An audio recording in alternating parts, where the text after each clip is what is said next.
the leaders that I've seen that seem like they're succeeding in every area of their life are taking that same view of leadership that they're applying at their work life, at their vocation, and they're just expanding that to every single area of their life. So their work life, their home life, their health, their community, all of those things. And the common thread to all of those things is discipline. They just seem to be very disciplined in every area of their life.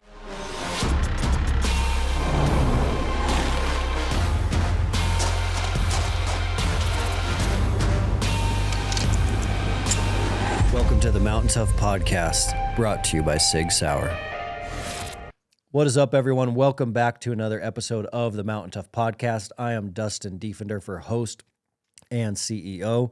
We are so glad that you are here. We love seeing you come back to the show episode after episode, week after week, diving into this content. Remember, it is our goal each and every single episode to bring you an inspiring guest, unpacking their mindset, unpacking that mental fitness, seeing what makes them tick so that you can add those tools, tips, and tricks to your life so that you can live that abundant life. If you are a new or a loyal listener, and if you have not done so already, it is a big deal to us. It does mean the world to us to see your rankings and reviews happen on the podcast store of your choice.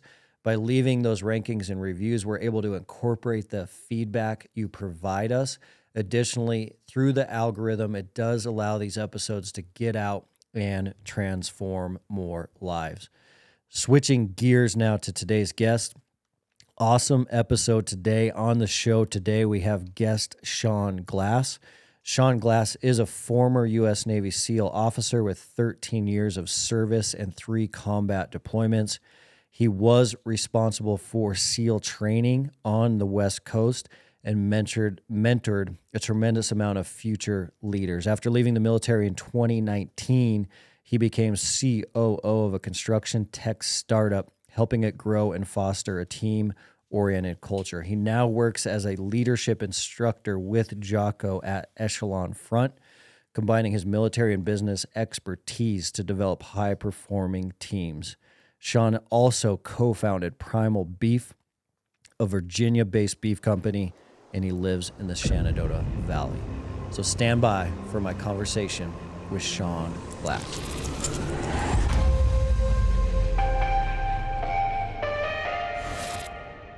Well, let's dive into the story that kind of impacted your life this week, because you and I were texting back and forth, and you guys had a tragic event in your community, and I think going through that a little bit is super, super interesting because, like we were talking about over text, MTNTOUGH's always been preaching this always ready mentality, and the always ready mentality is so important to us because you just never know in life when you're going to need to be physically and mentally ready. And I think as men all the time, we get in the mindset of thinking that we're going to have time to prepare for different situations, that it's going to be a hunting trip, it's going to be an expedition.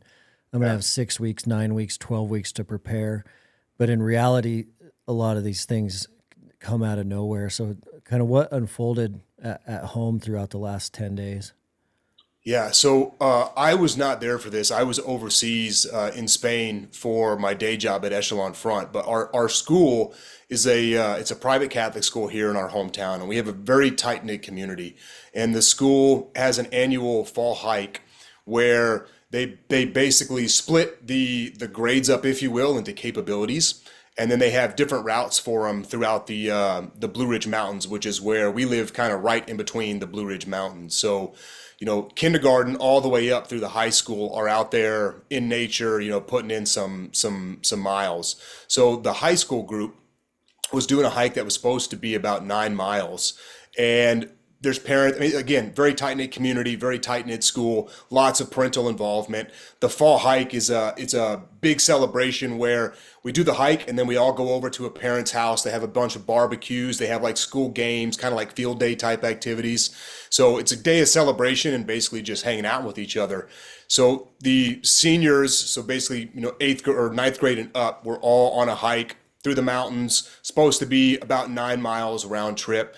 And about 4 miles into it, one of the dads that's, had a bunch of kids go through that school. He had 2 kids in the school at the time.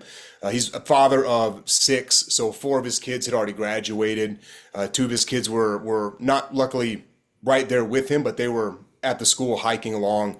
And I still don't know exactly what happened, if it was a heart thing or he just passed out from exhaustion, but he passed out, hit his head on the way down. And it was the way the hike plays out, you're not all have to stay together. So if you want to be a hard charger and you want to just basically sprint 9 miles, they let you go do that. So there's a big distance in between some of these groups. And he went down and hit his head. And one of the students that was there went over to him and was talking to him. And, he was laying down, but he was still responsive. But he had bashed his head pretty good on the way down, lots of blood everywhere. So the woman, the girl that was there with him, obviously a little shooken up, but she was doing her best. She was doing a great job of comforting him. And he was trying to initially comfort her and tell her like, hey, it's okay, I'm okay. And then a couple minutes goes by and he goes completely unresponsive. So during this time, another runner went up ahead to try to grab some more people to come back down and help. And basically, after a certain amount of time, he just went completely unresponsive, didn't have a pulse. The headmaster was there, another parent was there. Luckily, they had cell signal, because we're like, when we say like Blue Ridge Mountains, like we're in it thick, and a lot of times, you don't even have signal anywhere. So luckily, they were able to get signal. They called EMS, and that starts the clock on the EMS response. Again, they're 4 miles into a trailhead, so it takes EMS time to even get there to start the 4 mile hike. Yeah. So we're giving CPR to him the whole time, and it's just taken EMS forever and ever to get up there. So they call his wife. They also call our parish priest, who's usually very involved with that school, very involved in the community. And they called him because they didn't know if this dad was going to make it or not. So they wanted him to be there to be able to provide some comfort and whatnot to him and, to the children there and all that thing. So fast forward, about 30 minutes, EMS gets on scene. They start the journey up the mountain.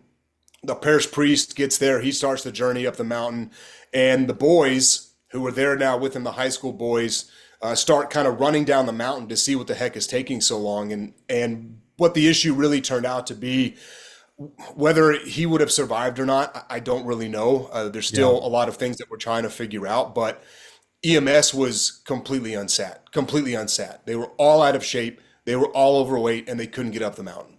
So they're lugging their equipment. They're trying to get up the mountain. They can't make it. They're taking multiple rest breaks. On the way up, so our parish priest gets to the mountain, and he's in his cassock. So he's in basically his priestly vestments, and he just takes up, full sprint up the mountain, passes EMS on the way up, resting on the side of the mountain, taking a break. During that time, his wife, also running up the mountain, passes EMS, taking a break. The high school boys started running down the mountain, met EMS, and started taking all their equipment off of them and then running it back up the mountain. And they were basically doing these shuttles back and forth to try to just take every piece of equipment they could off of EMS in hopes that they could actually get up there. One of the boys ended up putting in over 19 miles running up. And we're not talking flat road. It's the Blue Ridge Mountains. It's not, it's not the Tetons, but they're mountains. And these are steep, off, rocky trails, lots of switchbacks, all kinds of different stuff. So they put in a lot of miles. They took all the equipment up there. EMS finally gets up there to take over. The headmaster and the other dad that were there, and just by happen chance, a Navy nurse who was lost on the wrong trail. She was supposed to be on another trail. She was there hiking with her son, just so happened to be on the wrong trail and stumbled across it. So they all kind of rotated through CPR. They performed CPR on him for over an hour, but unfortunately, he expired.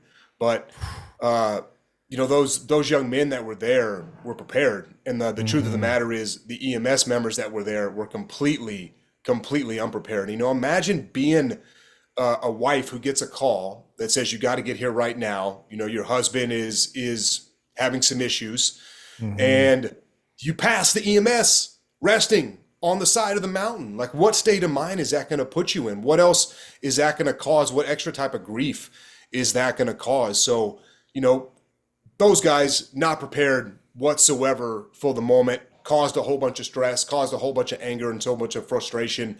You know, the boys that were taking that equipment, they were prepared, they were capable, they met the occasion. The priest who showed up and sprinted up there and was able to issue him last rites and be there and, you know, pray with the family and pray with the kids. You know, he was prepared. His wife, who made it up the mountain before the EMS, all of them were prepared except for the people whose job it was to actually be prepared. So this all happened in the, you know, the last week here, and we've got a very small community here. So obviously it, you know, left some big ripples Yeah. out. And, you know, I wrote all the boys that were involved a letter and just sent it to them because I think they needed to hear probably some encouragement, if you will. And one of the things that the lessons that I told them in there was, look, you're not always going to be young. You're not always going to be 16 and 17 years old, but you can always be prepared. Not being prepared is a choice. So lots of lessons learned painfully on that day, unfortunately. Yeah, what an unfortunate day for sure. It's crazy that you just never know in life. You, like, none of us know that, you know, death is coming for us all at some point. We don't know how it's going to be or what age it's going to be, and it can be something as simple of that as that, you know, slipping and falling and Yeah. hitting your head on a trail. You just never know when it's coming. Yeah, it's unreal. And you know, we were having a little conversation before this, you and I were, about preparedness and this thought process about, well, usually for guys specifically, we have an event that we're preparing for. You know, we got a hunt coming up. We're going to be prepared for that. We've got a competition we're going to compete in, so I'm going to be prepared for that. But, you know, life doesn't have an off season. So choosing just not to be generally prepared is basically setting yourself up for failure if and when that ever happens to you. And, you know, like those young boys that were out there, those young men that were out there, people depended on them that day for a service, you know, and imagine if they were not capable, imagine if they weren't prepared, you know, how much more stress that would have brought to people. So, Yeah, with the EMS crew that was not prepared, do you feel like that is starting to be the norm nationally yes, with, you know, yes. first responder, maybe even some fire LEO communities? Yeah, I think so. And look, you know, EMS, I don't know how this system works. I would have assumed, if you would have asked me before this, there's a crew that's dedicated to going into the backcountry of the Blue Ridge Mountains when you live in a community where you're the gateway to the Shenandoah Valley, and you get, you know, the Shenandoah National Park is here in our hometown, and you get hundreds of thousands of visitors a year here. I would have probably naively assumed that there's a dedicated crew of people with a certain amount of preparedness that staff that job, but it definitely did not seem that way. Definitely did not seem that way. But yeah, I would say just as a society in general, you know, we're sliding more and more towards unpreparedness. I mean, watch a video, any video from the 1940s, 50s, 60s, even into the 70s. You know what you don't see? You don't see a lot of people that look like they're out of shape Yeah. in those videos. Yeah, it's wild. You watch some of those old high school education PE videos and everyone is lean and jacked, just like Yeah. bouncing around those obstacle courses. Yeah. Everyone looks like a ranger, man. Everyone looks like they could just hump forever, just put a backpack on and just like never tire out. They all look in phenomenal shape.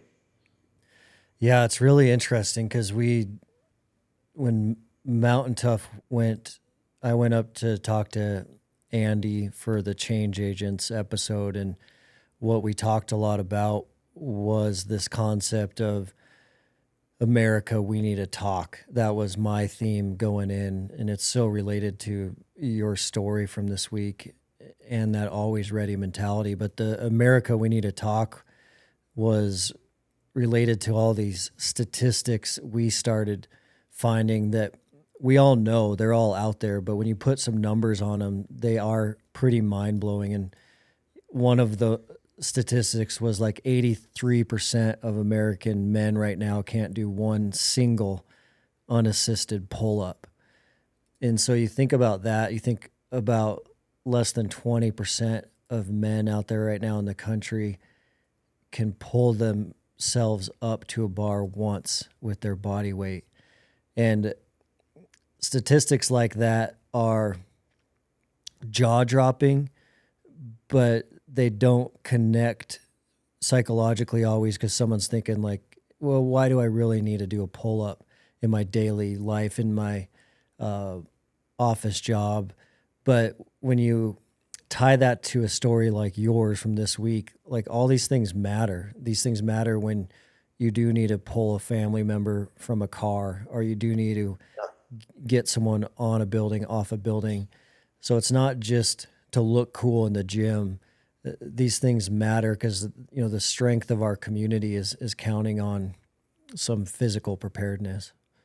Yeah. And, you know, the community was what was there that took care of business that day. It wasn't the professionals, unfortunately, in this instance. And, you know, the age shouldn't be a factor. Our parish priest is 56 years old, and that dude is in phenomenal shape. He's one of my boxing partners. He's in phenomenal shape. Like, he never gasses out ever. But he's running, he's biking, he's boxing, he's coaching lacrosse, he's doing all kinds of stuff to make sure that he's in shape. And, you know, time's not an excuse either. There's plenty of people that are super busy and still find 20 to 30 minutes to get something in every single day. So it just all comes down to a choice. It's either, you know, you make it a priority that you're going to have some general level of fitness and preparedness, or you don't. And then if you don't, you're basically just waiting for the worst case scenario to unfold. So true. With your work with Echelon Front, you're able to interact with a lot of different leaders, a lot of different personality types in those leadership positions.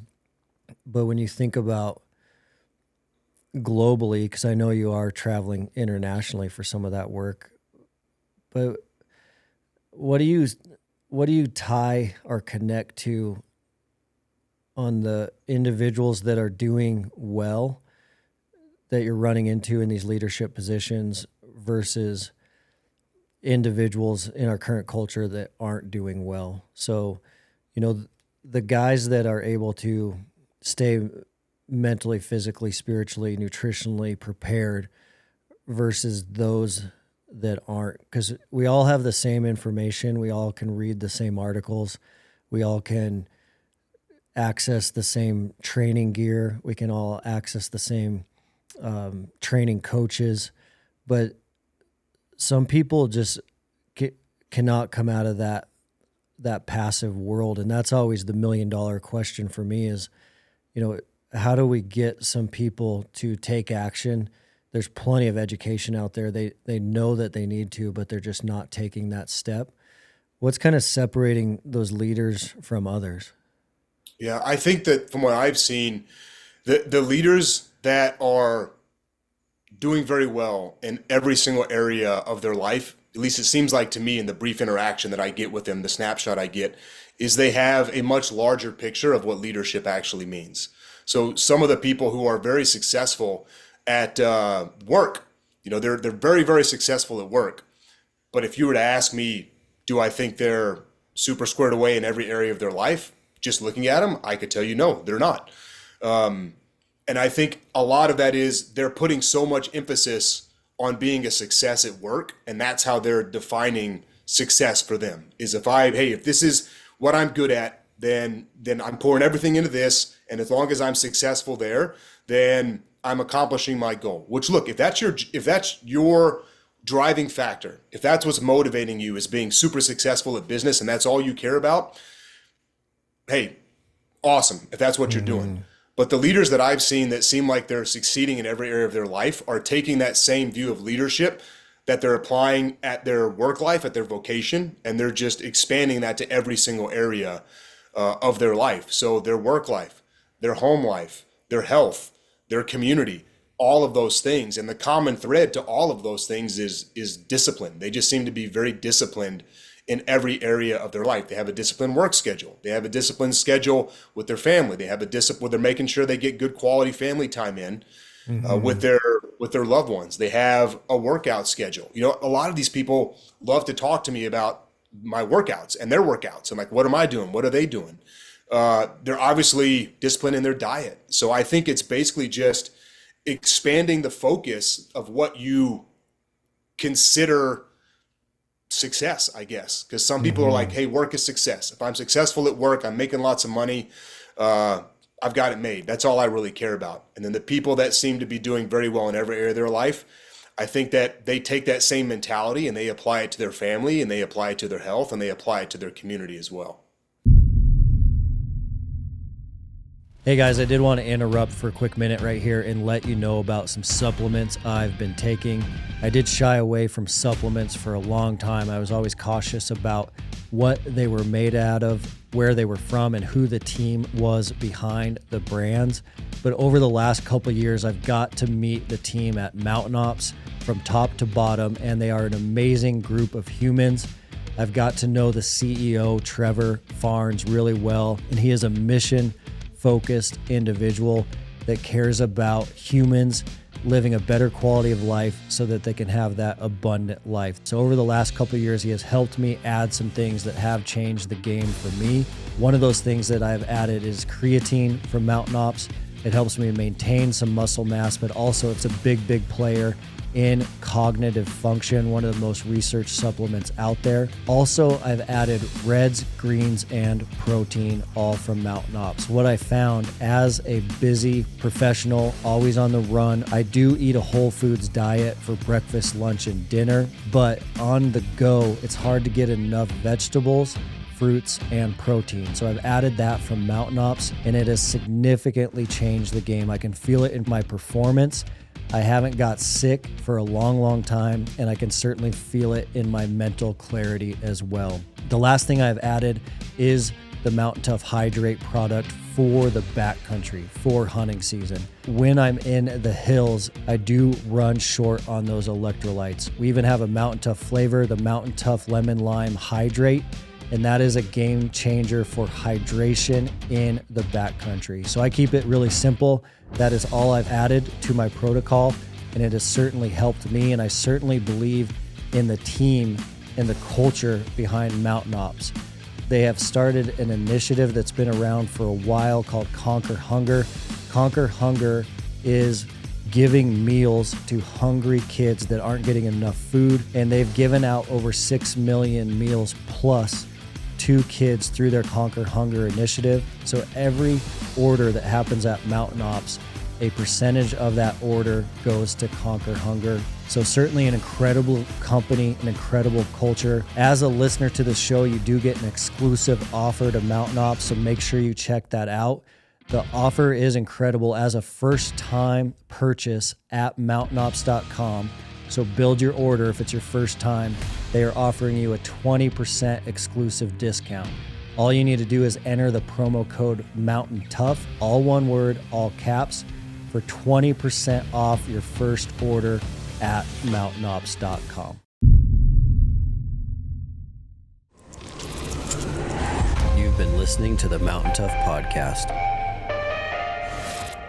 And I was curious with you, when you got out of the teams, were you able to just apply that right away, or did you go through a season of struggle in that transition?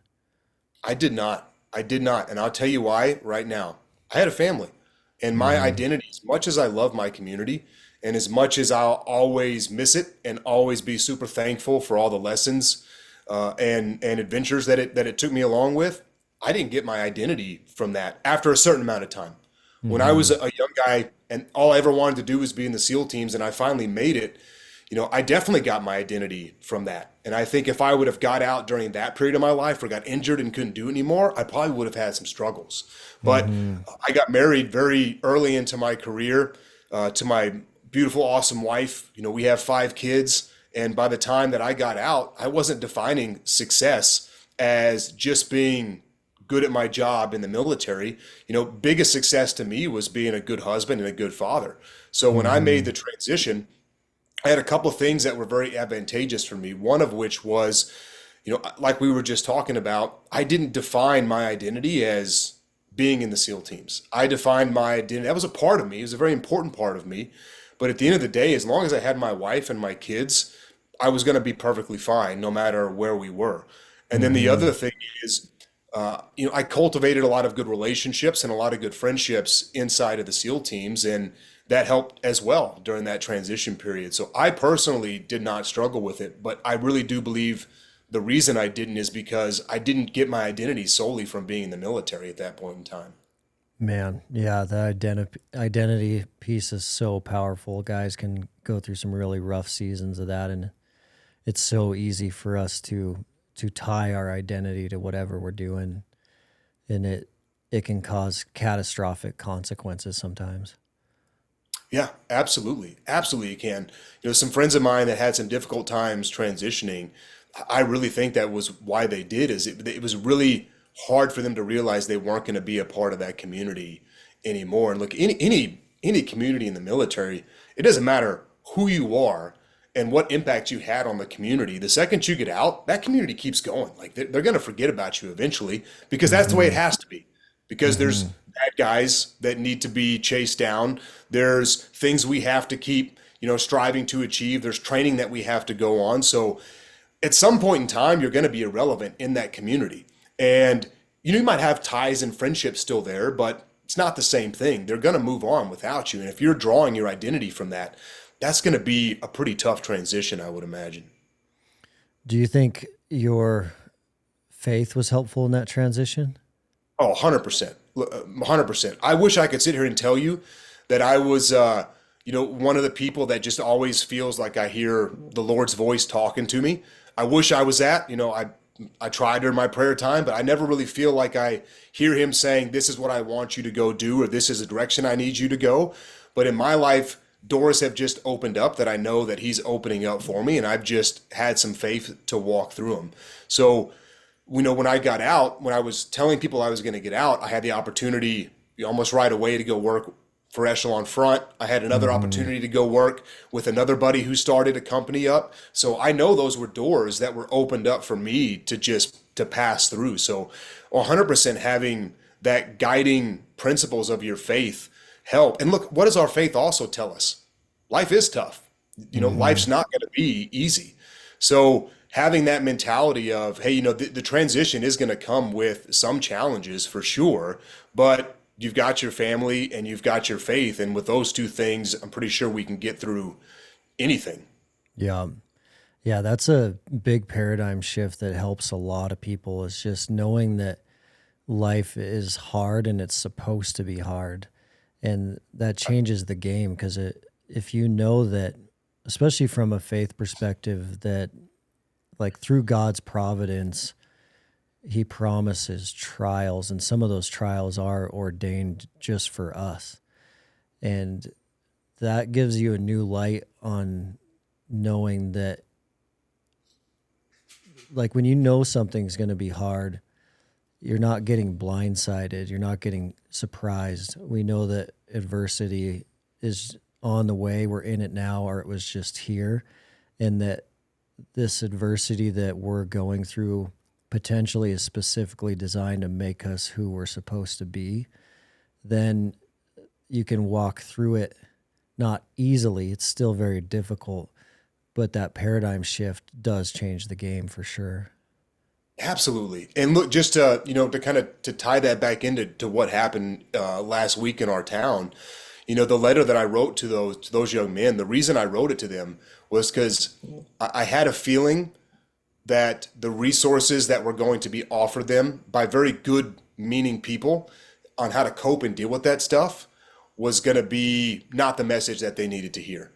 So the message that I tried to get across to them in that letter was what you just said. Look, we live in a broken existence and things are going to go wrong. But you guys, instead of focusing on, because you're going to feel it, but instead of focusing on the sorrow and the frustration and the anger and the grief, you should focus on the fact that you were put in that spot.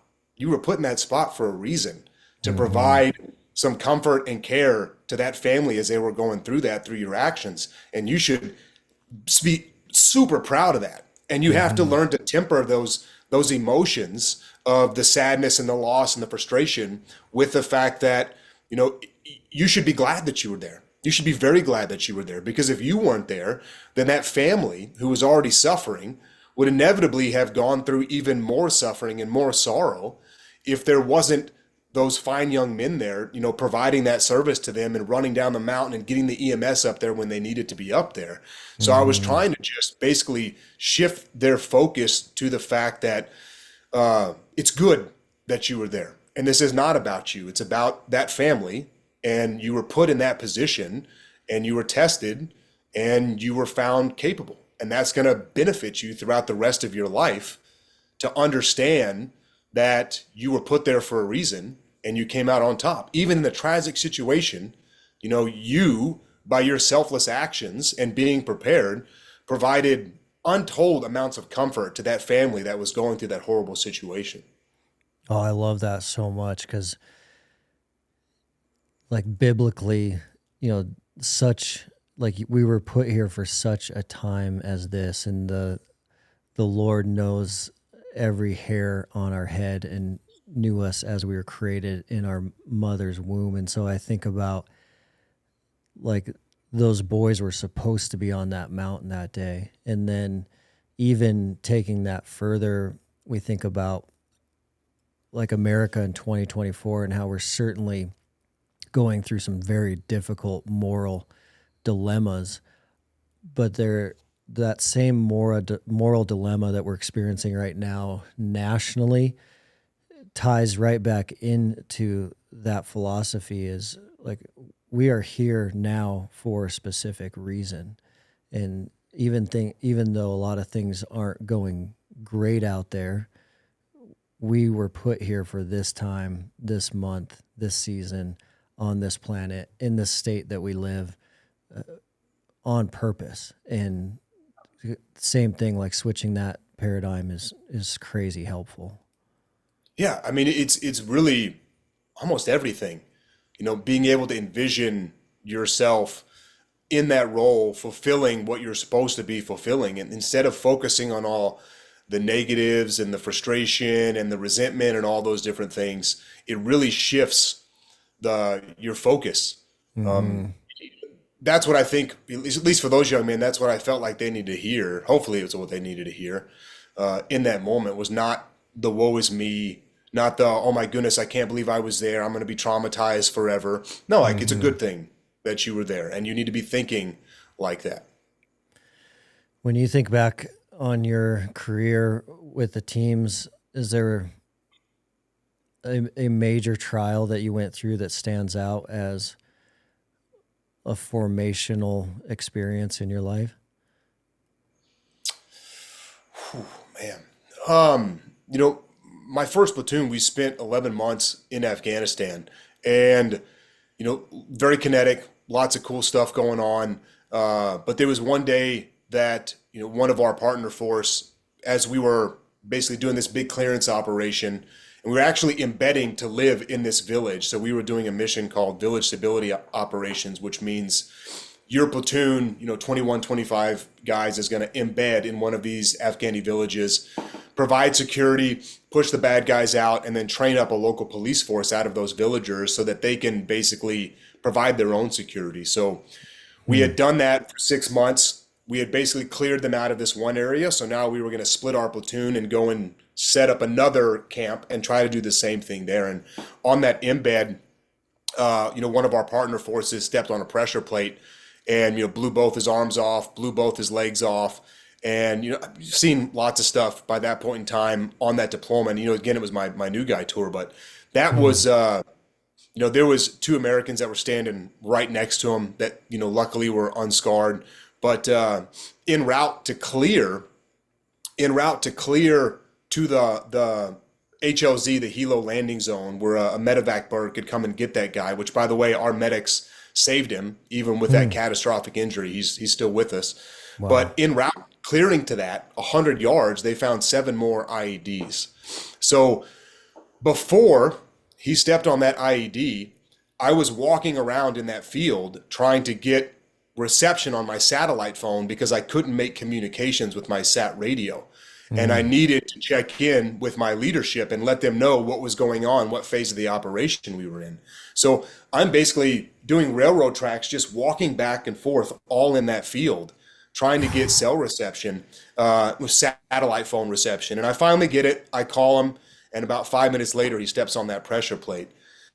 So 7 more IEDs en route to the HLZ. Over the next 24 hours, when they were clearing that area, they found, I think it was like 17 or 18 IEDs. And Holy there's no smokes. way that I shouldn't have stepped on one of those things. There's no way. I mean, I was literally just walking back and forth, not a care in the world, trying to make reception. So that was an eye opener for me that, hey, someone's looking out for me, basically. So that was very reassuring and also very harrowing at the same time.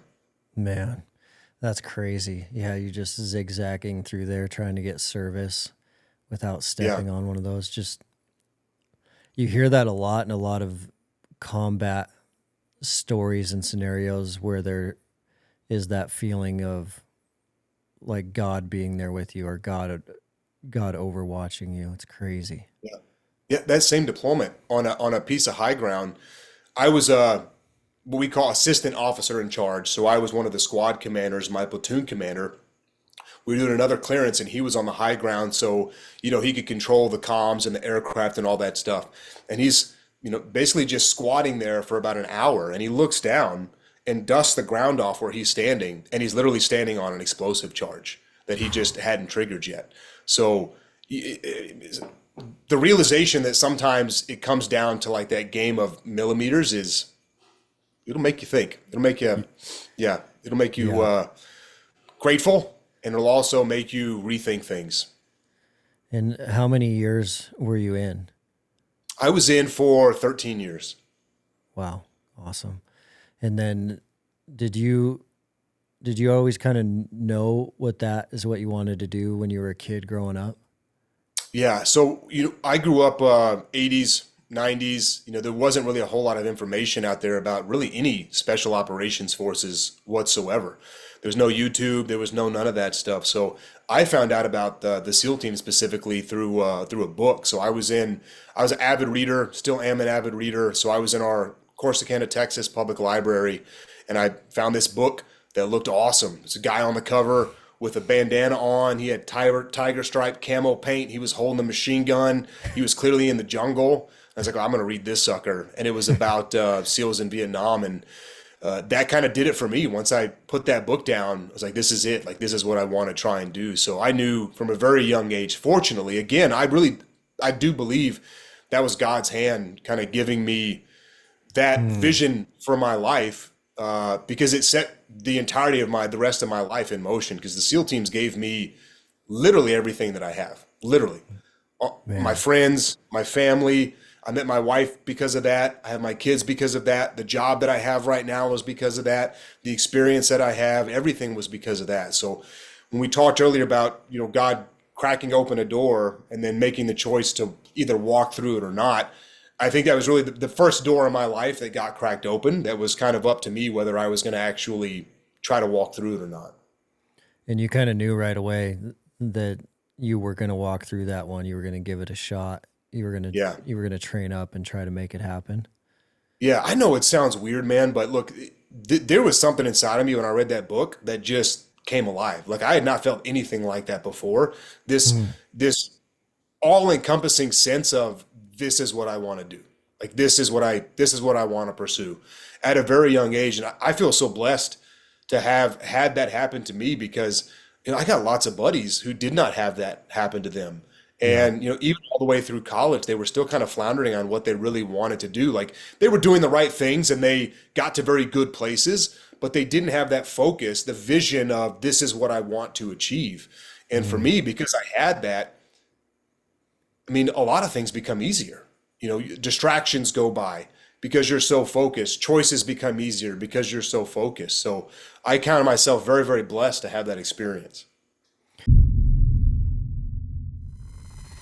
I've used a ton of Bluetooth speakers over the years, and they all have never quite had enough output for me to really have an awesome home gym workout on a Bluetooth speaker.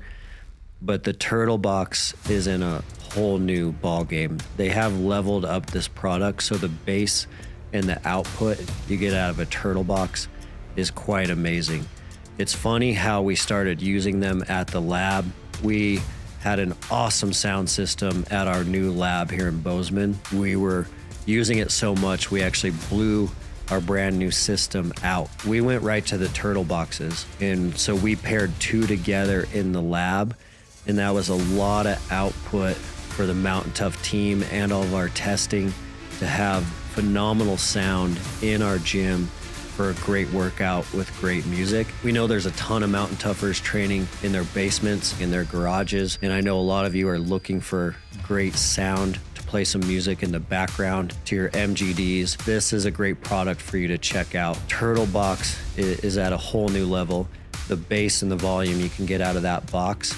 It's a sweet product. You guys can check them out at turtleboxaudio.com.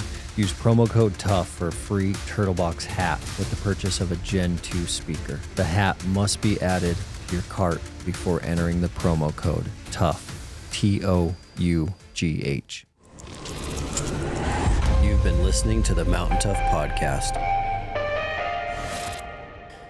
Yeah, that is a blessing for sure. We talk about that a lot at Mountain Tough with the guys that were in and the guys that were not. And certainly, like me, never serving in the military, I've always been envious of that exact point of some friends I had when I was younger that knew that's what they wanted to do at that young age and just got laser focused on that at like 13, 14, 15, 16 years old.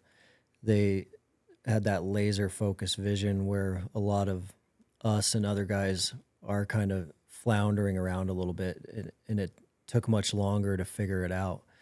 But that's pretty special. And as a father now, one of the things that my wife and I try to look out for, again, fortunately, because I had that experience, I'm trying to watch out for that laser focus with my kids to see what really does capture their, imagination and their drive so that I can feed it. I didn't have that. It happened to me when I was a kid. I think my parents probably thought I was full of it when I told them that's what I wanted to do. I think they probably thought it was a fad. Not that they, weren't necessarily supportive, but they definitely weren't, feeding that. I think they were just kind of like, oh yeah, well, it'll play itself out, however it plays itself out. So now as a dad, trying to identify maybe where I'm seeing that with the kids eventually, and then really start to support that and nurture that for them. Not too much, because they got to do it themselves, but at least let them know, like, hey man, this seems like you really care about it. Let's talk. How are you going to get there? Let's do some goal defining. Start at where you want to be. Let's backward plan the steps you need to go there. Mm-hmm. Yeah, I love that you brought that up, because that was one of my questions for you, for sure, with 5 kids and your background, how you planned on handling that, because that's a big topic for me in our household. We are homeschooling our girls, so 2 daughters, 12 and 10. This will be right now the kickoff of year 5 of homeschool just started for us.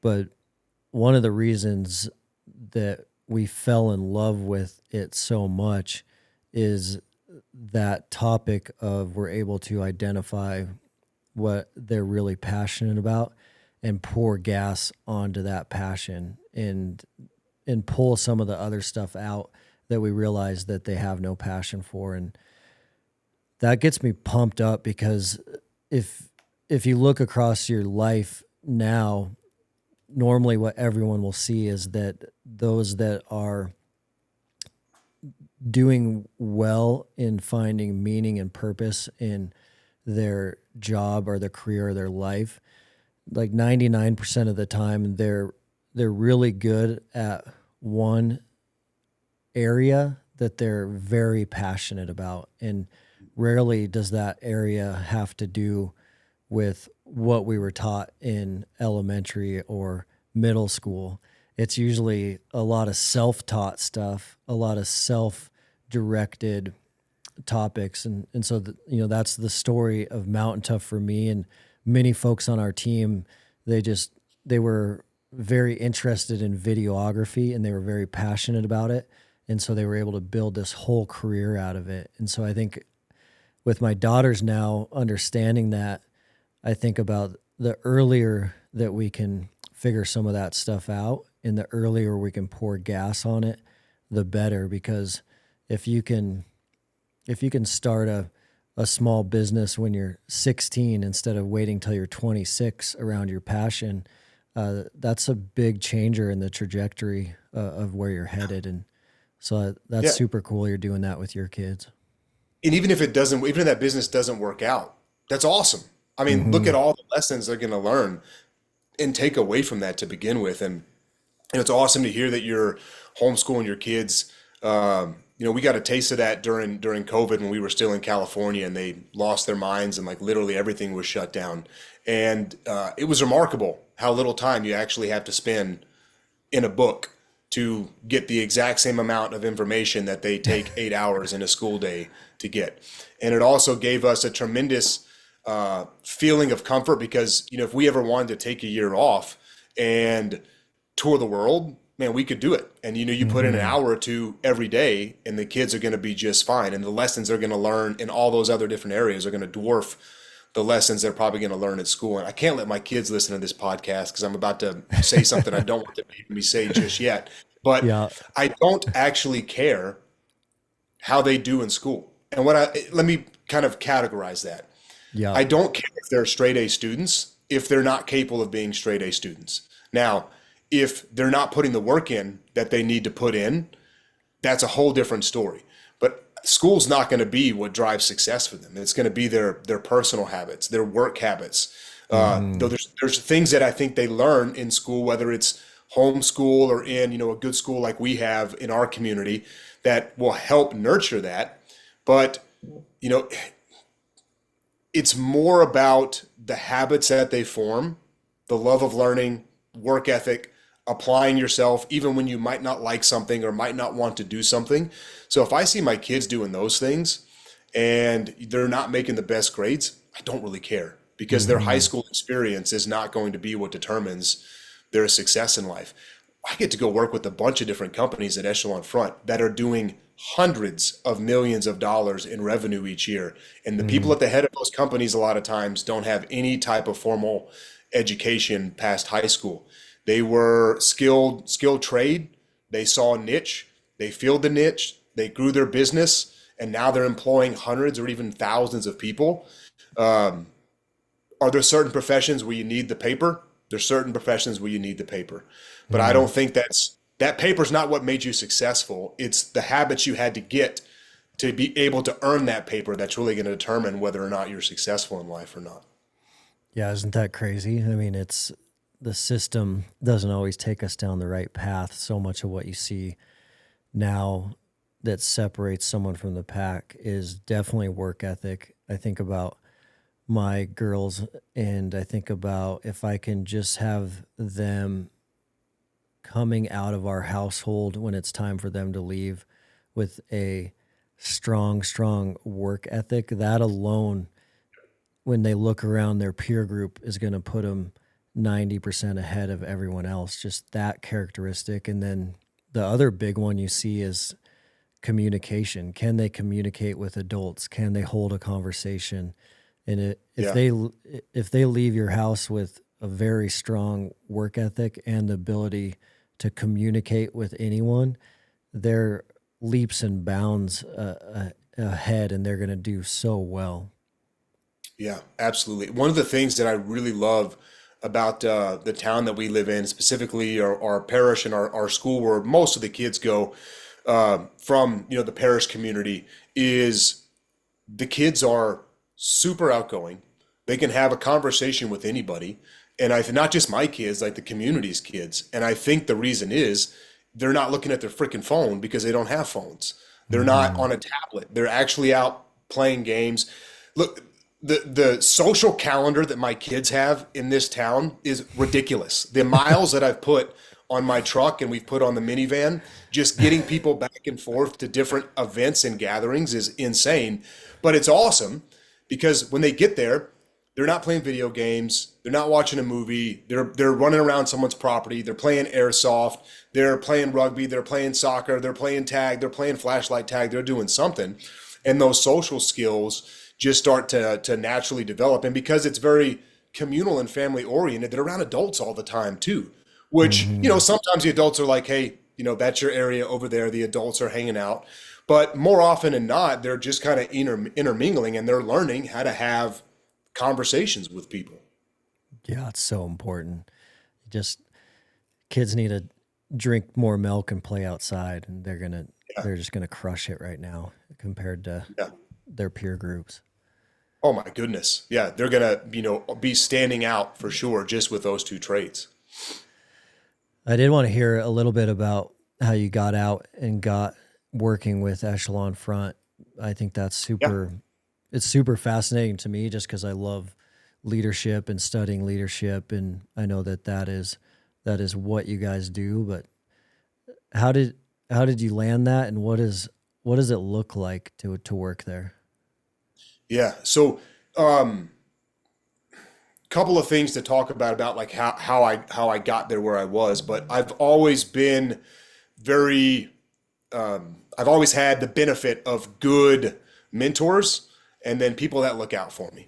So I was fortunate when I first came into the SEAL teams. Leif, who was one of the authors of Extreme Ownership and then started Echelon Front with Jocko, he was my first leadership instructor in the SEAL team. So during selection, if you're an officer, after the first part of selection, the first 7 months, you have to go to a leadership course called the Junior Officer Training Course, and Leif was running that course. So we didn't know each other really well, but he was my initial leadership instructor. So we knew each other. Then my first workup, Jocko was running the training command. So I got to go through a workup underneath him. And then just throughout my career, the different relationships that I was able to form, a couple of different guys that I was good friends with, when started working for Echelon Front. So when it became time for me to separate from the Navy, one of my friends, Jason, had already been, unbeknownst to me, again, great mentor, always looking out for me, 30-year Master Chief, Silver Star recipient, had seen everything from literally Somalia in the 90s all the way through Iraq and Afghanistan. Him and I were running the training command together when he retired. And I did not know this at the time, but he was already talking to Jocko about, hey, Sean's coming up on separating from the Navy.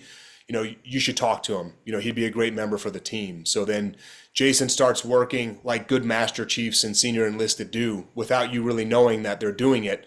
Starts putting the bug in my ear about Echelon Front and what a great career it would be and what a great team they have. And obviously I know Jocko by reputation. I've been over to his house a couple of times throughout my career. So not friends at that time, but like we definitely knew who each other were. And Jason basically was planting the seed in both of our ears. And then we had a conversation, and Jocko's a man that does not need much time to make a decision. And when we had, 5-minute conversation after that, he just told me the job's yours whenever you want it. Man, that's awesome. Yeah. It's another kind of thinking about it now in your life. I'm sure you see kind of like those God moments where he was kind of building that up the whole entire time. Absolutely. Absolutely. Your reputation, the relationships that you get to build, all of those things had a hand in that. And, the big lesson for me, and it was a reinforcing of this lesson at that point in time, because I've always had leaders that did this for me. And I always made a point to tell leaders that were coming through the teams to make sure you're doing this for your people too, is I always benefited from advocates. Every tour that I wanted in the military, I got. Every tour that I wanted, I got. And the reason I got it, because I had somebody advocating for me to have that job. So just like Jason did with Jocko, he was advocating for me to have that job. So, if you're a leader or you're someone that's capable of advocating for someone, that can go a very long way. And that might even be the thing that makes the difference between someone getting that position or getting that role and not getting that role. So, always look for ways that you can return the favor, and always look for ways that you can be advocates to people that you deem worthy of advocating for. Hey guys, there are a lot of trends out there. And one trend that I've personally found in my own life through experience that has been a game changer is cold plunging and cold water therapy. The benefits for me have been off the charts when it comes to two main categories: the physical inflammation reduction from cold plunging every day has been a complete game changer. But my favorite part of cold water therapy has been the mental aspect, the mental clarity, the stress reduction, and most importantly, the ability to build mental toughness every day in a very simple way by just forcing myself to get in that cold water has been a drastic improvement that is easy, fast, and efficient. I've tried countless different ways to access cold water therapy, from the redneck version, horse troughs, to building my own cold plunge system off Amazon parts and pieces. Every time I've tried that, it has been a disaster until we found Ice Barrel. Ice Barrel is the most advanced barrel design on the market, and they have the most advanced high-tech chiller on the market as well. I've met the CEO, I've worked out with the CEO, we've had them at the lab. They're a great team, American-made manufacturing, and we're proud to announce that you can now access a discount on Ice Barrel products. All you need to do as a podcast listener is use the code MOUNTAINTOUGH. That's going to get you 15% off all Ice Barrels except the chiller. Again, that's MOUNTAINTOUGH, all caps, all one word, on icebarrel.com.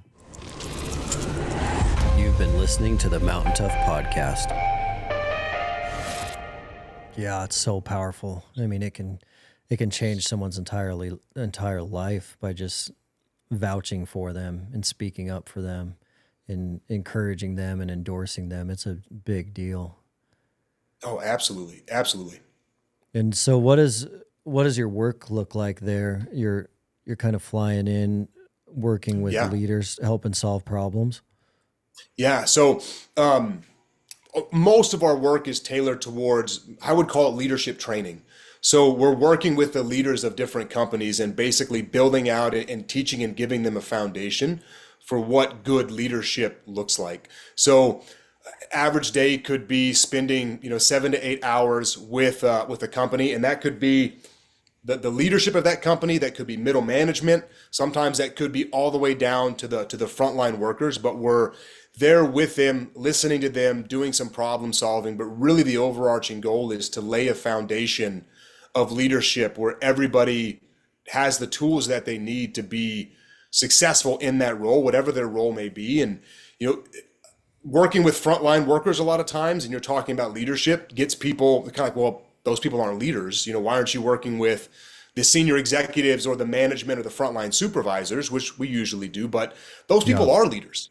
Those people are absolutely leaders. Those people are making decisions that are impacting the trajectory of that company on a day-to-day basis. So they need to have the exact same tools and the exact same mindset that the leaders at the very top of that company have as well. Are you feeling or seeing that there is a leadership shortage out there in the country right now? I think that I don't know that I would say a leadership shortage. Look, there are awesome people in every single industry that are doing their best and trying to be successful. And I think a lot of times when we come in, we are a reinforcing function that just kind of helps shift some things around, and from a very detached perspective, because we're not involved in the day-to-day operations of the company, we can kind of see some things that maybe are not apparent to them because they're so in it. They're living it every single day. So we can come with a detached outside perspective and kind of shine some spotlights on some areas. But I'll tell you what I do see is all of these companies are struggling with the same things. And you work with a tech company and they'll say, well, my problems are unique. And then we work with a construction company and they'll say, well, my problems are unique. And then we work with a hospital where my problems are unique. They're not. They're not unique. They all have the same problems. And it might be a different flavor because there's a tech focus or there's a labor focus. but they all have the same issues, which should not be surprising because the key thing about leadership, whether it's at a tech company, the military, a hospital, first responders, whatever it is the key thing there is people. You're leading people, and people are the same regardless of where you put them. You put people in the military, they don't magically change and become something completely different because you put them in the military. They're still people, and people want to be led effectively. So what I do see is I don't see necessarily a void of leadership. I see lots of people that want to take their companies that are already doing really good things, and they're finally realizing what's going to get them from good to outstanding is a focus on actually leading. Yeah. What are some of those big themes you see over and over and over again? One of the ones you hit on a minute ago with our kids is communication. I mean, if you ask me what percentage of problems we help companies kind of work through stem from communication in some way, shape, or form, I would tell you it's probably 80 to 90% of problems is communication. Plans are too complex. People don't understand the plan. If they don't understand the plan, they're never going to be able to execute and get that done. There's not alignment. There's not understanding. The people at the top, they have this great strategy for where they want things to go. But the further down the chain of command it goes, the less effectively it's communicated, the less effectively it's known. And the people that really need to understand that plan the most intricately are the people on the ground doing the work, because their actions directly impact what happens. They directly impact the overall mission, the overall execution. So communication is a huge piece. And then another huge one is silos, where you don't actually see teamwork inside a lot of these different companies. You see a department, maybe the operations team is rocking and rolling, and maybe the tech team is also rocking and rolling, but only inside those two little silos. They're not supporting each other. They're not talking to each other. And what usually happens is not only are they not working together, they start to compete against each other. They start to view each other as the competition because they have competing priorities, or there's only so much budget to go around. So instead of working together, they're competing against each other. And now what does that create? It creates friction, and it creates an opportunity for the competition to potentially capture some of their market share, or even have now an advantage over them, because instead of focusing on the competition, they're focusing on their own teammates. So the two biggest ones are a failure in communication, and then those silos that form up. And, it was the same in the military, there's silos in the SEAL teams as well. I was on one team specifically, it was still a very good team, but there was definitely silos where the troops were not talking with each other, and there was unhealthy competition between those troops. And, you felt it at that level. You definitely felt it. Yeah, it's so interesting because I think about, Mountain Tough culture and the highs and lows we've had over 9 years, and how culture can be great and then it can go down, and it can be great and it can go down. And keeping it great at all times is extremely difficult because we are all people. But every low we've ever had has always been a communication problem. Always, right? Always. Yeah, think about your relationships too. I mean, how much friction do we have even in just our personal relationships because of miscommunication or poor tact, tone, or delivery, or I misinterpreted someone's text message as putting emotion somewhere where they didn't have emotion, or they weren't meaning to imply emotion. So that communication is a big one. It's a big And one. it takes time. It takes time to be an effective communicator. Like, it really takes time to think through what I'm going to say to make sure that I'm creating that understanding. It takes time to look at an email that I have to send to someone or to a bunch of people to make sure that it has the right information in there, and it also can't be misinterpreted, or the tone is correct. But the time that you invest in being a good communicator is way less than the time that you would have to spend fixing all of the issues that happen because we didn't communicate effectively in the first place. So it's a smart investment in your time. Yeah, it can be so powerful positively or negatively if it's taken out of context or misinterpreted emotionally. It can you could spend 6 months cleaning that up depending on the situation. Oh yeah, absolutely. And then you are also working on some really awesome stuff with Primal Beef, and doing some really cool stuff there. How did you get involved in that? Where did that come from? Yeah. So I grew up on a small ranch in Texas. We had horses and emus and a bunch of other random things that I have no idea why we had, but we had horses. So I grew up kind of with that as my childhood, and it was awesome. I mean, would I tell you that the work that I was doing as a kid was awesome when I was a kid? I'd be like, no, it was miserable. But the existence of having the acreage to explore, the habits that it gives you, like looking back at it very, very fondly. So we knew when we got out, we wanted to give our kids kind of that same existence. And when I say when we got out, we were in San Diego for 15 years when I was stationed in the military, and then a year or two on the backside when I got out. You're not having a farm in San Diego. Like everybody lives on top of each other. So we knew we wanted the kids to have that similar experience. So my wife's family all moved to this town in the Shenandoah Valley. The majority of them did. So we also knew we wanted them to be around their family because, my sister lived in San Diego. She was one of our strength coaches for the SEAL teams, actually.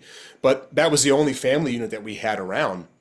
So we knew we wanted the kids to have the cousins, the aunts, the uncles, the grandparents, all those things. So we moved out here, and it was the first time since living in Texas in a small town where I actually had the opportunity to build relationships and understand where my food was coming from. So in San Diego, you need to go to the commissary. There's stuff on a shelf. There's a butcher shop. The meat tastes great. I have no idea where it came from. I don't know what type of cow it is. I don't know what that cow was fed. I don't know what that cow was injected with. So, but that was just kind of the existence. And then we moved out here, and I started to realize, oh, it's still 100% possible for people to understand how their food was raised, what goes into it, to build that personal relationship out with the farmer or the rancher. And then I started thinking about it, and I was like, well, why don't we have this on a grander scale? Because we have the internet.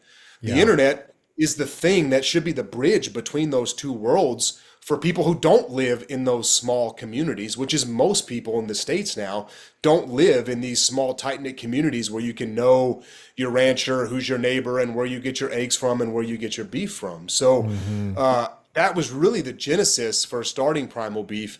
Was I now had the ability to understand exactly how my protein was raised, how it was treated, what it wasn't injected with, what it was fed. I got to know the rancher, and the beef was just the best beef I've ever had in my entire life. So I wanted with my partners to basically take what we had and try to offer it to the rest of the American public, which is really the ability to build a relationship with and the knowledge of understanding where your food comes from, which is something that unfortunately is been missing for a long time. That's amazing. Yeah, it's so cool and so helpful. And you are right that great locally grass-fed beef from an amazing producer, the taste and everything and the health benefits compared to a lot of this other stuff you're able to get, it is just off the charts. Yeah, and look, when you go into a grocery store, there's no way you know where that beef came from. You don't even know, odds are, you don't even know what type of cow that beef is. And that matters. There's cows that were bred over, hundreds of years to be beef cows. And there's cows that were bred to be dairy cows. And there were cows that were bred for other purposes. So a lot of the beef that's on the shelf could be a dairy cow that was no longer producing milk because she had gone too far past her milk producing age. And those big companies that have those massive operations where they're milking thousands of cows a day, they're not letting that cow enjoy its retirement on a pasture after they can't make a buck off of it. So they sell it for beef to a processing plant, and it ends up on the shelf. And, it wasn't really ever intended for that. And it was given all types of hormones and antibiotics all throughout its life to keep it from getting sick because they're all on top of each other.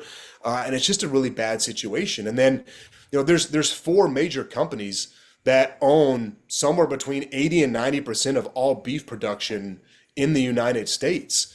And a lot of the beef that you see on our shelves is not even coming from the United States anymore, especially grass-fed beef. Most of our grass-fed beef comes from South America and Australia, and we ship it over here. And up until about 2 months ago, when they changed the labeling convention, I could put product of the US on that cow that was raised in Brazil if I processed it, I packaged it here in the United States. So it was this really weird shell game where you just had no ability to understand what was in that beef or where that beef even came from, or really how long that thing has been on the shelf.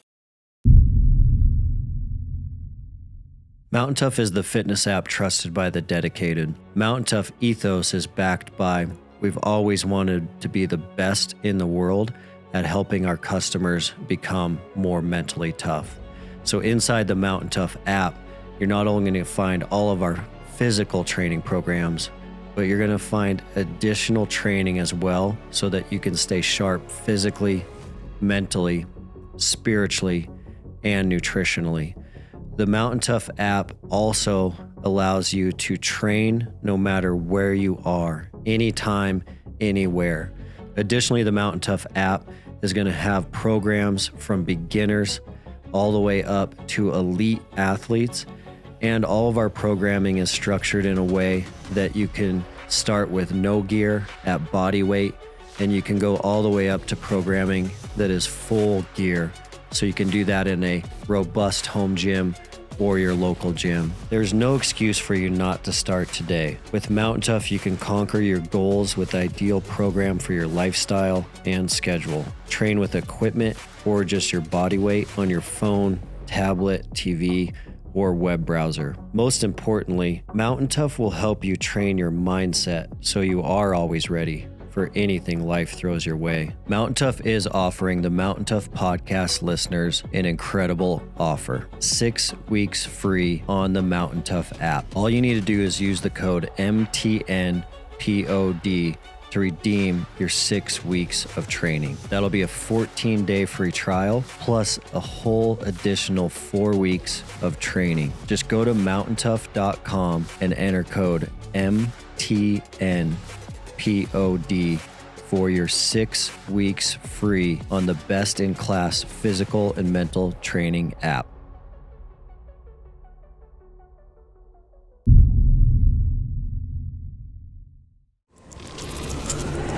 You've been listening to the Mountain Tough podcast. And how does Primal work? If I was to sign up today, what does that look like?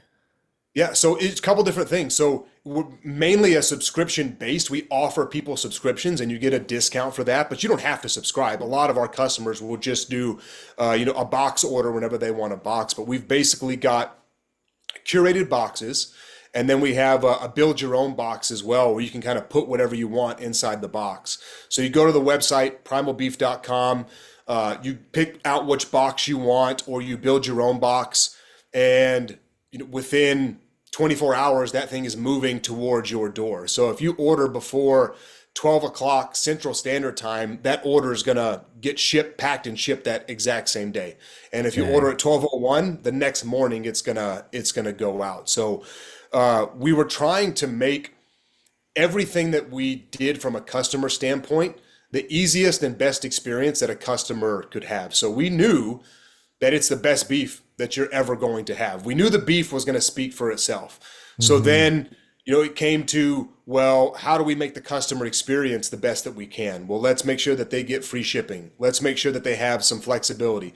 Let's make sure that they're not waiting for a week for this box to show up so that we can, deliver it to them in time for their needs. So that's basically how it works. And now we've got, initially when we started, we wanted to keep things very simple. And we just offered the beef itself. And now we've got, beef jerky that we're offering that's just amazing. We're creating some beef sticks right now. And now we're looking at, well, how do we optimize the cow and really pay respect and make sure that we're utilizing every single portion of that cow. Man, that's so cool. And it just continues to scale and scale, and all the cattle right now are real close to you there in Yeah. Virginia. When you continue to grow Primal and Primal continues to expand nationally with your customer base, what will you do for your cattle? Will they always be coming out of that valley?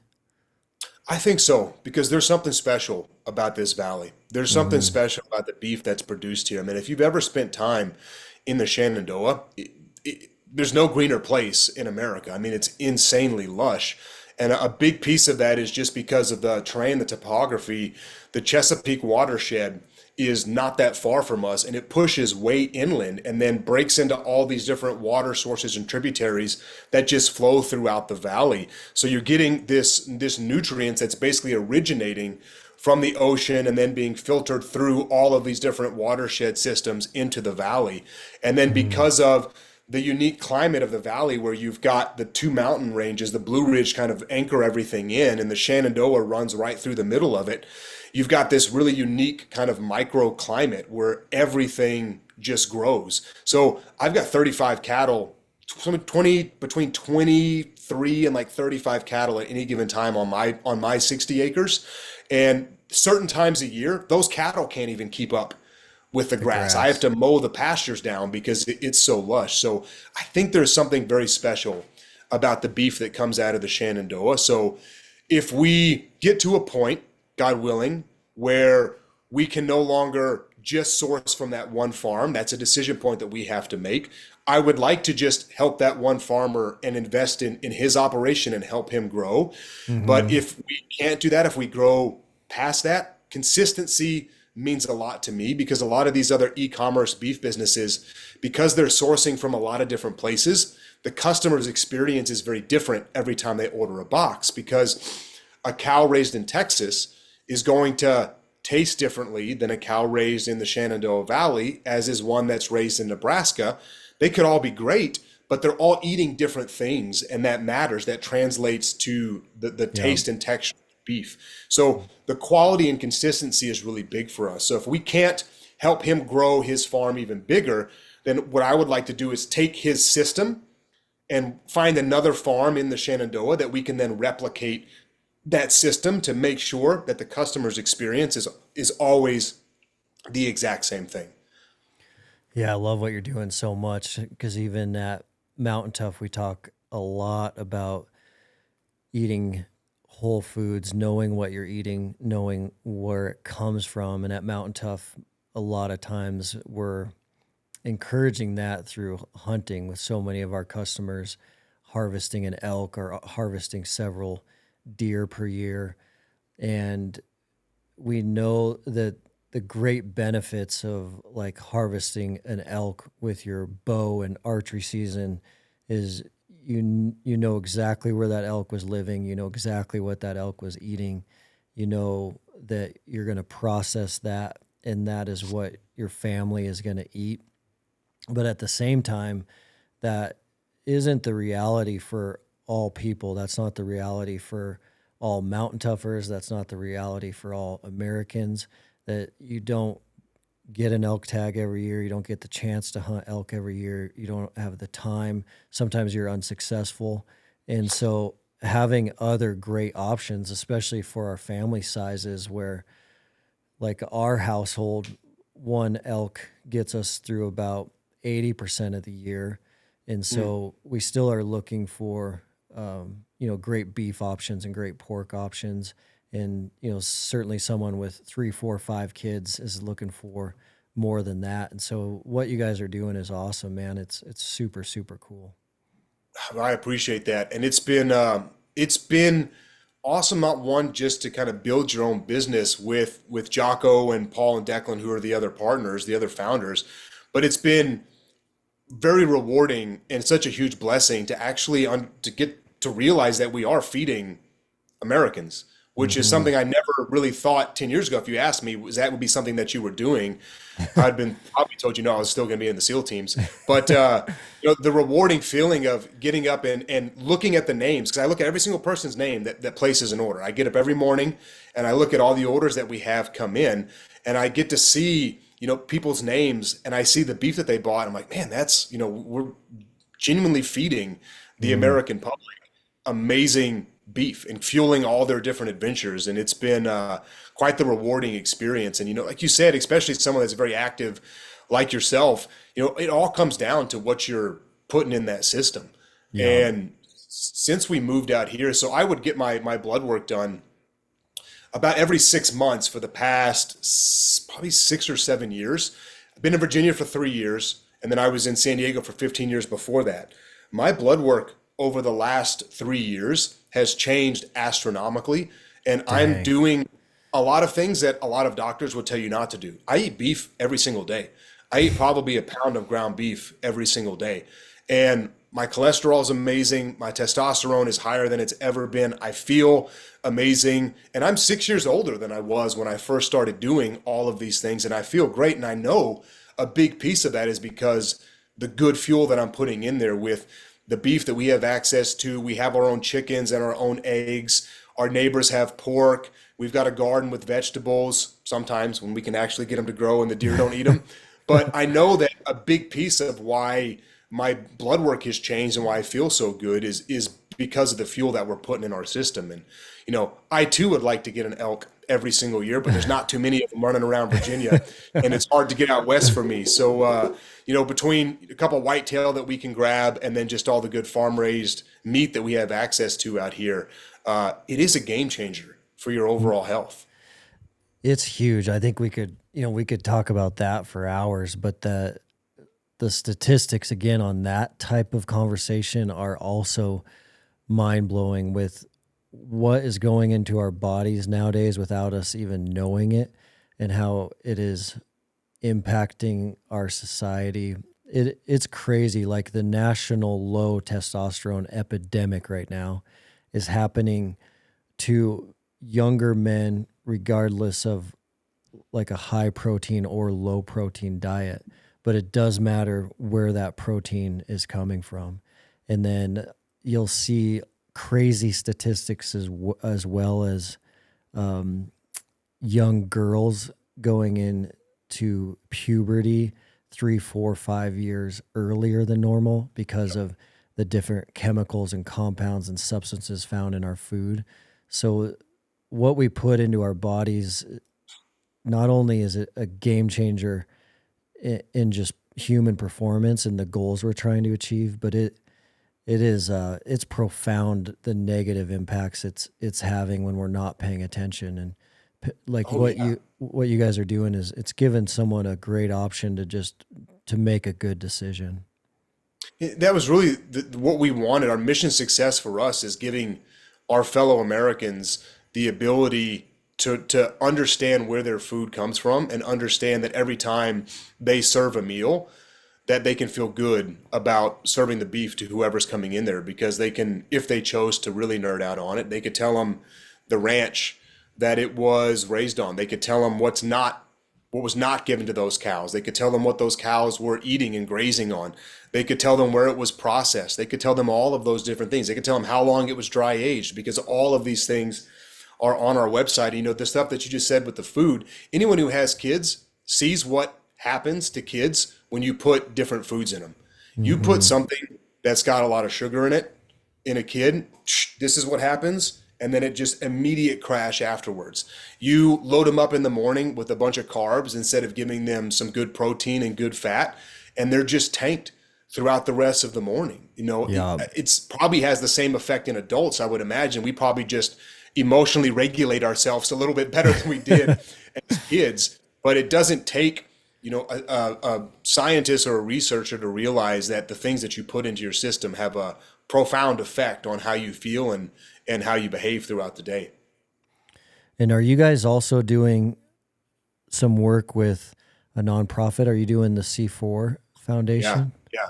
So it was very important to all of us to be able to not just provide that service to the American public, but obviously, with Jocko and I's shared background, and then my brother Declan and my good friend Paul, who is kind of the ranch connection, all very service-minded, love our service members. So we wanted to make it something to where we could not only, provide that service for the American public, provide a living for our families, but also be able to take care of our service members. So when we started the company, I reached out to a friend of mine, Mr. Charlie Keating, whose son, also Charlie Keating, the fourth, we all call him C4, he was killed overseas in Iraq. The deployment before I went to Iraq. So my troop actually bumped his troop out.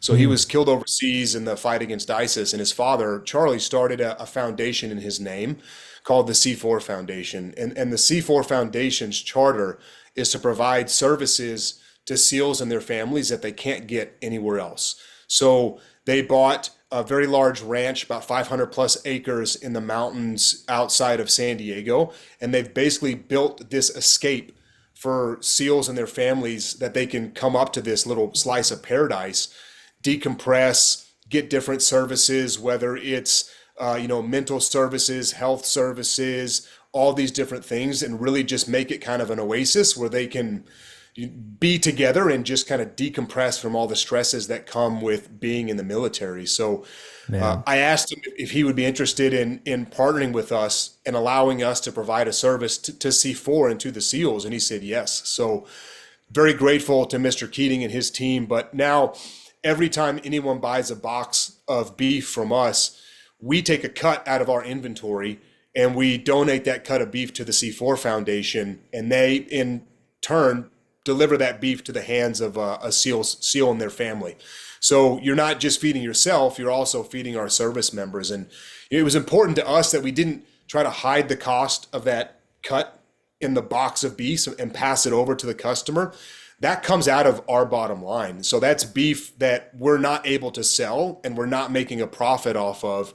But we wanted the company to be more than just us making an income. We wanted to be able to return a little bit at least to the community that gave us a lot in return. So not only do you get to feed your family, but every time you buy a box, you're donating beef to a SEAL and their family as well. And to date, we've provided over 7,000 meals to SEALs and their families because of the orders of our patrons.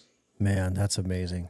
That's so awesome you're doing that. And on such a systematized approach too, with every box that's ordered, a cut is given to C4. That's super, super cool. Yeah, just another blessing, man, to be able to take care of those guys. And I had a couple of them call me, my old teammates, and be like, "Yo, dude, thanks for the beef." And does it feel good to feed Americans? Yeah. Does it feel even better to feed your old teammates? Yes, it does. Oh yeah, it definitely does. Incredible. Yeah. Cool. Well, Sean, I know we're a little over time. I want to be respectful of your time, and really glad this worked out. I know we were trying to get you in the lab and get you here in person, and we'll continue to try to do that, get you out to Montana one of these days. And hopefully I'm able to see you in Virginia one of these days too, and see the operation and the farm. You're doing some amazing work there. It's awesome. Awesome, man. We'd love to have you out here, anytime. Tell Alex too. He's welcome too. I will. I'll tell him. Yeah, and we got to get you up here and show you the lab and show you the facility and get you in for a workout. I'd love that, man. I'd love that. Well, thank you. Appreciate you. Yeah, thanks for the opportunity, Dustin.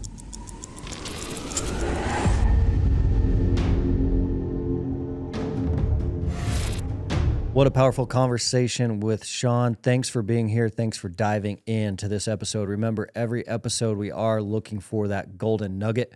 What can we take away from this episode? What can we apply to our lives today, tomorrow, this evening, so that we have those practical tips, so that we're sharpening ourselves physically, spiritually, mentally, nutritionally, all the time, every single day. Sean dove into a tremendous amount, but certainly the huge golden nugget in this one for me personally was the conversation he opened with at the very beginning of the podcast. He talked about that medical emergency he was just at in his hometown, where the guy ends up dying on the mountain because EMT maybe was not able to get there quick enough because of their physical condition. They were so out of shape, they could not get up that mountain. High school kids were passing them on the mountain. High school kids were carrying their gear up the mountain. It just highlights how important that always ready lifestyle is that we talk about at Mountain Tough all the time. You never know when these things are going to come into your life. These traumatic events are coming for us all. And when they do, we need to be physically and mentally ready. That recent conversation that he was just at certainly highlighted that point for me. Thanks so much for being here. Thanks so much for diving into these episodes. Remember, as a listener of this show, you do have an exclusive code on the Mountain Tough app. That code is MTNPOD. That's Mountain Pod, all one word, all caps. That gets you 6 weeks of free access to the Mountain Tough app. So make sure you check that out. You can just go to MTNTOUGH.com, enter that code, and then you are rocking and rolling for 6 weeks free. Love you guys, and we'll see you on the next episode. Thanks for listening to the Mountain Tough Podcast. We'll see you next week.